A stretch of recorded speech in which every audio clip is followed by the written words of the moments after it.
Elle nous rejoint ce jeudi matin, c'est Yasmine Lamis. Elle est juriste et justement, elle va nous aider à y voir plus clair par rapport aux nouveautés juridiques. En ce qui concerne l'achat immobilier, maison, appartement. Bonjour Yasmine, bienvenue. Sarah, bonjour. Ça va, bien installé? Ça va. C'est pas toujours évident, hein. Des chaises hautes comme ça, c'est toujours un peu... Et oui, mais là, tout s'est bien passé, Yasmine. Et justement, on parle achat immobilier avec vous. Oui. C'est vrai que c'est pas toujours facile d'y voir clair. Est-ce le bon moment d'acheter? Il y a pas mal de nouveautés. Dites-nous tout. Voilà, donc on se pose souvent plusieurs questions lorsqu'on veut acheter un bien. Alors la première question qu'on se pose souvent, c'est est-ce que l'achat d'un bien est finalement plus intéressant que la location d'un bien? Alors si vous louez un bien, eh bien c'est de l'argent que vous donnez chaque mois à un propriétaire, donc c'est de l'argent perdu finalement, sans avoir la certitude de rester définitivement dans le bien, si jamais le propriétaire veut revenir dans les lieux. Donc Yasmine, l'achat est souvent plus intéressant. Donc l'achat est souvent plus... Voilà.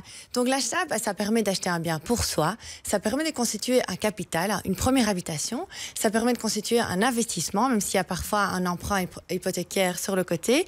Et alors, souvent, on considère que, par exemple, si on paye un loyer mensuel de 750 €, par exemple, sur 20 ans, les fiscalistes considèrent souvent que sur 20 ans, ça peut doubler ou tripler à cause de l'indexation, tandis que lorsqu'on paye des mensualités d'emprunt hypothécaire pour la même période, 750 € par exemple, eh bien l'augmentation n'est pas la même. Donc souvent on considère que c'est moins cher, donc que c'est plus intéressant d'acheter.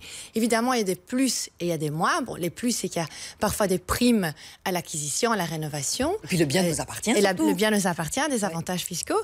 Mais aussi d'un autre côté, on doit payer des taxes et on a aussi des frais d'acquisition et de rénovation. Alors, est-ce que l'achat d'un bien existant est plus intéressant que la construction? Ici, on parle de la construction d'un bien neuf. Eh bien, la construction, ça permet de bénéficier d'un appartement, d'une maison neuve.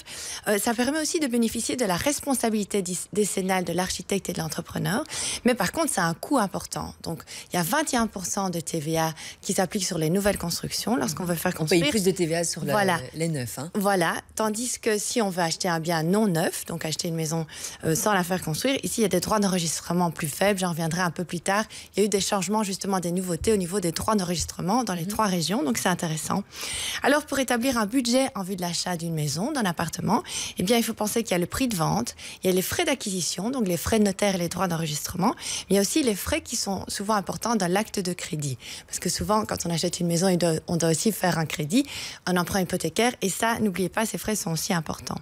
Alors, au niveau... De toute façon, là, la banque nous éclaire. La banque nous éclaire. Et nous aide à établir justement ce montage. Alors, la banque nous éclaire. Alors, au niveau de l'intérêt d'investir. Donc, si vous voulez acheter un bien pour vous ou par exemple pour investir, maintenant on considère que le marché de l'immobilier a le vent en poupe, comme on dit, parce qu'il y a plein d'avantages et souvent les investisseurs, eh bien, ils n'ont pas d'autre choix.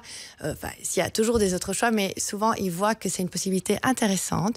Pourquoi? Eh bien, parce que il y a une remontée des taux d'intérêt qui commence petit à petit. Et alors, bon, pas super fort, mais une petite remontée sensible depuis quelques années. Et alors, les investisseurs, eh bien, souvent, on achète. Il y a une perspective de remontée des taux d'intérêt et donc ça incite un petit peu les gens à acheter, à pas trop attendre. Puis Yasmine, même pour le particulier, la banque ne rapporte plus rien. Voilà, on se dit c'est le seul endroit où on peut exactement. placer le sous. La banque ne rapporte plus rien. Les actions, ça fait peur, tous les problèmes qu'il y a eu. Et finalement, il n'y a pas d'autre alternative que d'investir dans l'immobilier. Alors, il y a de plus en plus d'investisseurs aussi qui viennent acheter des biens pour investir sans crédit. Et alors, effectivement, on dit ça a le vent en poupe. Maintenant, le désavantage, le moins, c'est que la sortie, évidemment, est plus difficile que si vous avez un compte épargne ou une action.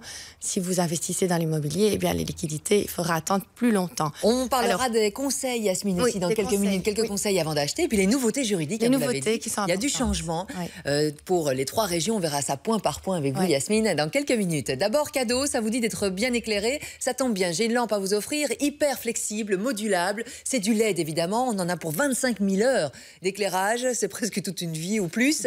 LED, bien sûr, elle est fine, légère, et puis vous pouvez vraiment la diriger dans le sens que vous voulez. On joue par SMS.